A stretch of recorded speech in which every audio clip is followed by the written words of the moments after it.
So I'll give you about 10 minutes, I reckon. So not really long, not really short. A 10-minute answer is what we're after. That's racist. Like a 10-mark question.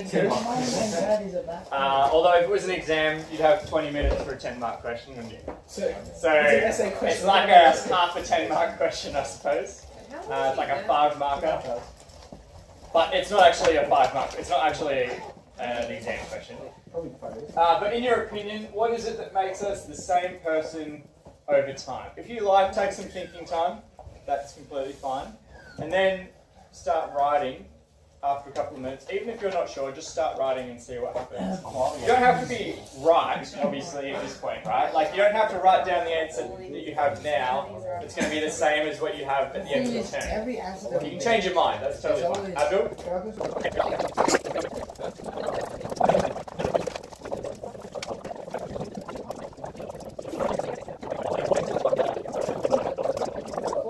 So, how old are you today? Have a guess. Never ask a man his age. 52? Not a day over 22, sir. 29, sir. You're 98. Give me extra marks. 29. 95. 29. Wait, then how long have you been teaching Wellington for? So that's It's my 50th year, 60th teaching.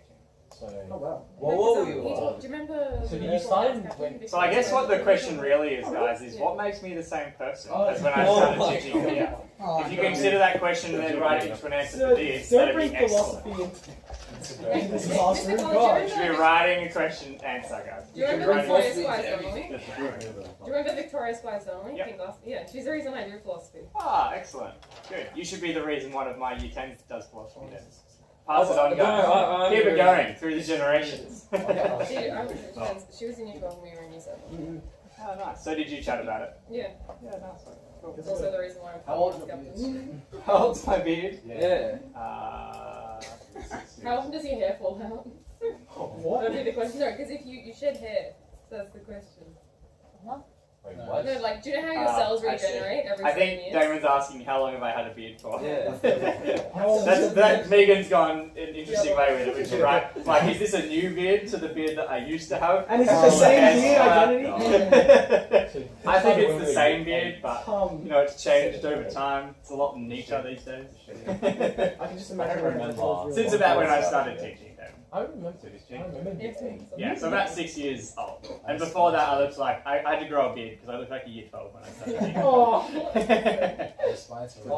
No, it's like when they. And now I'm scared that if I shaved it, I'd still look like a year. No, it's like when. You shave it at the end of the year, sir. But in a couple of years, I'll shave it because I want to look young. Oh, so no, the beard will see your age when you get older.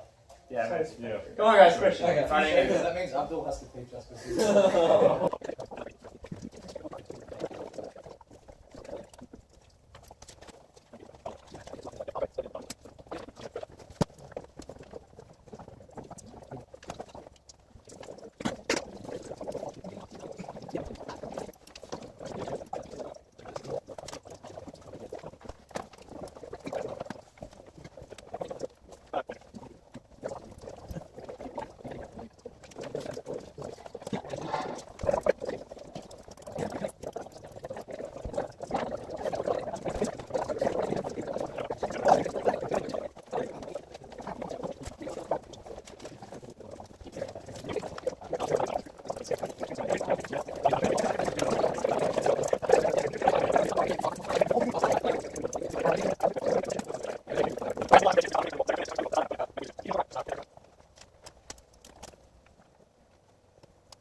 And I would like everyone to grab a pen. Make sure you've got a pen, please. And then I would like everyone to, in a minute, stand up, move to the table next to yours, and read the answer there. And go.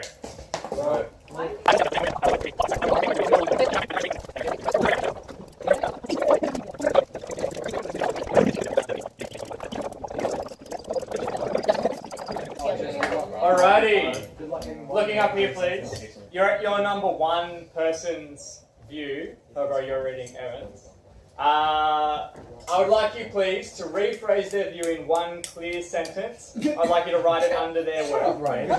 On their page, rephrase their view in one clear sentence. Who else? Read the text. Sorry? Eric. August and Eric, you guys should rephrase your own work in one sentence.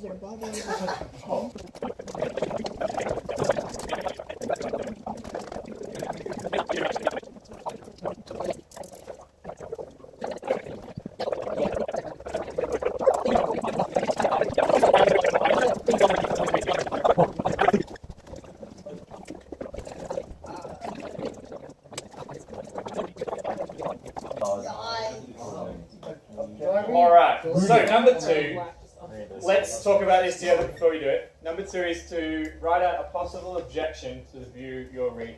Obviously, it might be the same as the view you had, so you have to come up with an objection to whatever is in front of you, right? Hopefully, the one sentence answer there is clear enough that you can easily form some sort of problem with that. But whatever it is, let's imagine that we're saying that it's the same body makes you the same person. If you've got the same body, then you're the same person. Can anyone tell me what an objection to that would be? The body changes, or if you have an amputation, let's imagine someone who has an organ transplant, that's a possible objection.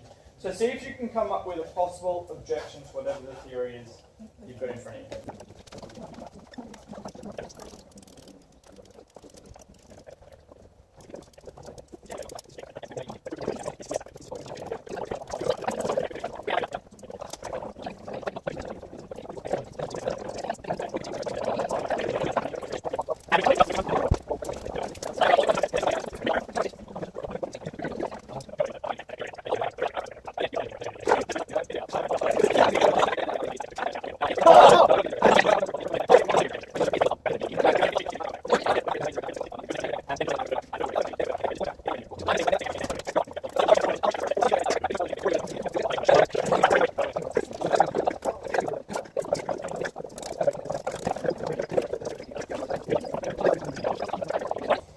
Alright, so everyone back together again, looking up. I want you to evaluate the argument in terms of the objection that has been offered.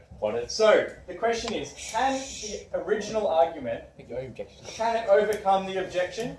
Maybe the objection isn't a very good one, and the theory can survive. You need to explain why. Maybe the objection is a good one, but if we adjust the theory somehow, if we reduce the theory, or if we change it, we say, oh, let's add in this to the theory, you need that original thing and something else, maybe that helps it survive the objection.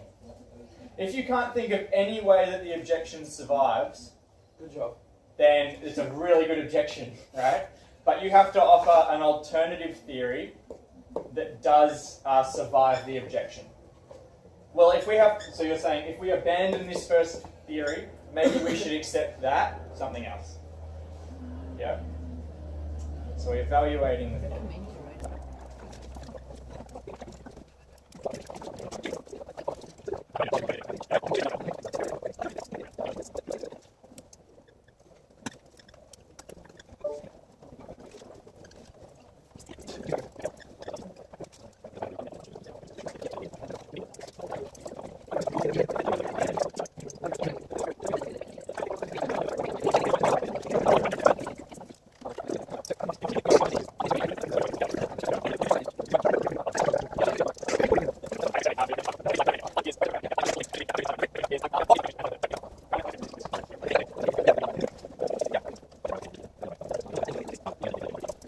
Alrighty, another poll.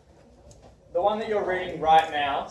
Hands up if you think the theory can cope with the objection, even if it needs to be adjusted. I know I got an objection. Hand up if you think the objection's too strong.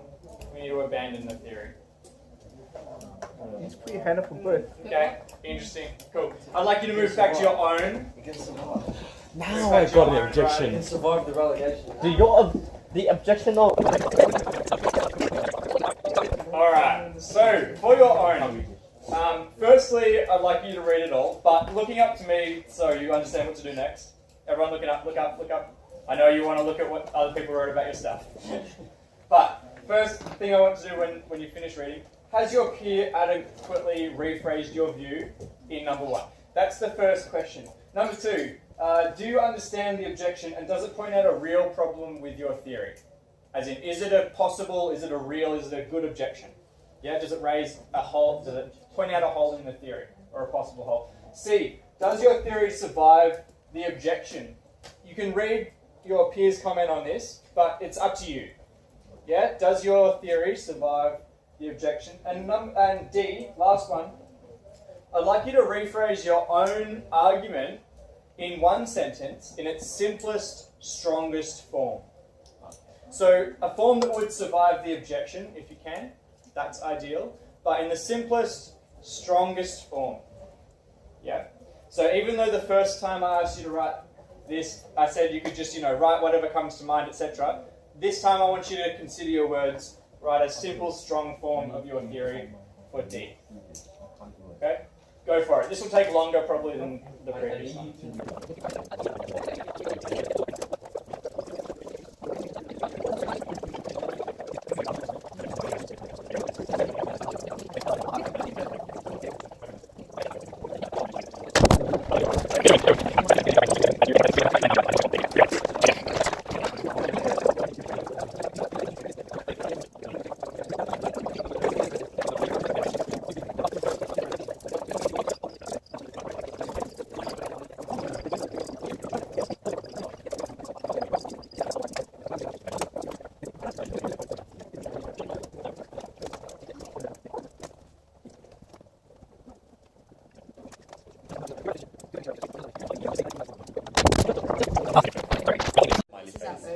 Alrighty, going back together again. Possible answers, what do we think? Yes. Yeah, Hannah. It's for us to get to the point in our essays rather than dragging it out. Good. It's important to get to the point with the main ideas, right? Yep, good. What else? To improve on section B questions? Yeah, good. Yep. Good. So clearer writing, right? Clearer expression isn't just, it's not just for your essays and for your exams, right? It's also for the thought processes themselves, right? Because we think using words, yeah? And so if you think using clearer words, literally your thinking is clearer. Does that make sense to everybody? So if you can think more concisely, if you can think using more specific words that are more appropriate to the topic of whatever you're talking about, if you can think just with words that have more appropriate connotations, then you can think more accurately. Does that make sense to everyone? Yeah, sweet. Here are some things to think about when writing.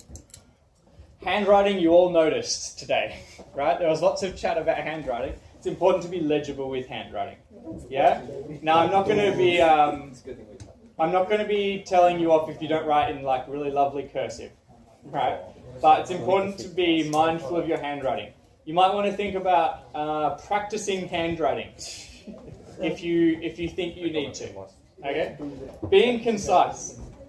Being concise is important in philosophy, partly because it's a timed exam, right? But also just because it will help your thinking to be concise. Yeah? It will help if you can do it all the way through our classes when you're writing notes, and it will help if you can do it when you're doing your practice stuff. It will help if you can be concise in your thinking.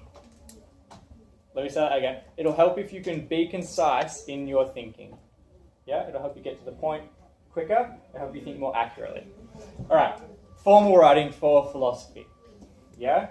I've read so many essays that talk about like Kanye West, and I don't want to do it anymore. Right? Using someone as like a pop culture person as an example is fine. Yeah? But using like the word booty, not so much. Yeah? So formal writing in philosophy. All right. The purpose of doing it with this structure today was to think about being purposeful, right? Leading towards or responding to ideas. Hand up if in the first thing that you read, the very first thing we wrote today, hand up if you think that the person that you read, they anticipated an objection and they put something in to get around it in this one already. So in their theory, they've already sort of been aware of something that could go wrong, and they've written something to say why you stay the same person anyway. Something like that. So we're all too disgruntled by the question. Didn't make sense already? I was going around and reading, and at least half of you already in this one had anticipated an objection. You were thinking, oh, well, I think it's this, but really that could be a problem. This could be a problem for that thought, so I'm going to change it. And in this one, you already adjusted your theory. Does that make sense to everyone? Right, that's philosophical thinking, and you guys are already doing that really well. Just be mindful that that's a good thing to do. Yeah? Your thinking should always be leading towards a conclusion or responding to ideas, anticipating objections. Yeah? Leading towards evaluation. Make sense?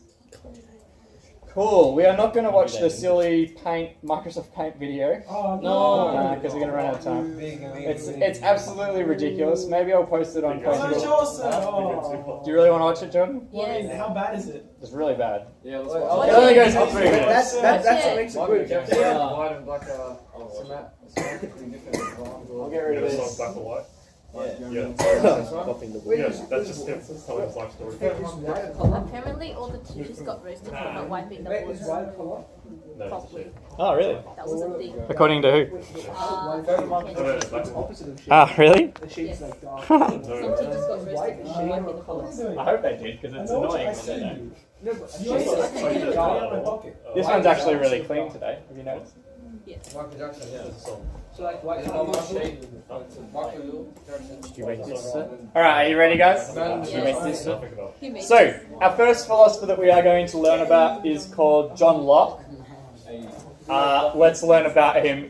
I apologise in advance for this video, but it does have some interesting context stuff. It's not so much the ideas, but the context of John Locke is kind of interesting. He's a little rude at times, so I apologise for him in advance.